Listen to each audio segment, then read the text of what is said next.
I already moisturized my face, and now I'm going in with Maybelline's Matte Fit Me foundation. I love this stuff. It's great for every day. I'm using a color corrector. This will cancel out my dark circles, and it's more of a pinky peach shade. And then I'm gonna go in with my regular concealer. Now I'm trying to be all fancy and going in with the darker foundation to contour with.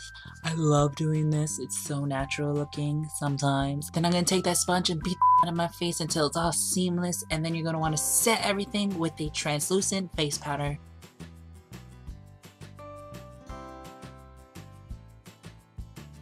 Then I went in with some bronzer and then some blush, again from Fit Me. I don't know, do they still make this? It was on clearance. And now for the star of the show, this E.L.F. Mad for Matte eyeshadow palette in the color Summer Breeze. Now I went in with the concealer to prop my eyes, and then I went in with the lightest shade to set everything, even use it as my brow bone color. And then I'm going to take this shade right here with the fluffy brush and use it as my transition color. Taking this purple color, I'm going to put it all over my lids. At first I used a brush, but then I changed my mind to just use my finger. It packs on the color so much better. And then you're just going to want to go in with that same fluffy brush from before, and just to clean it out, smoke it out.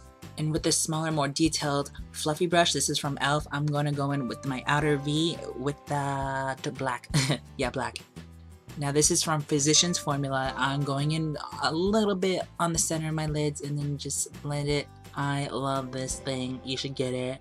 So then I'm gonna line my eyes and then set it and smudge it out with that purple eyeshadow from before. And then for the top lash line, I'm just gonna line it just like halfway.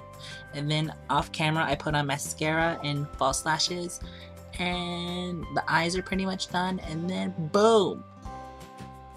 There it is. So if you like that video, please give it a thumbs up. And if you have any requests, anything, just let me know in the comments. See you next time.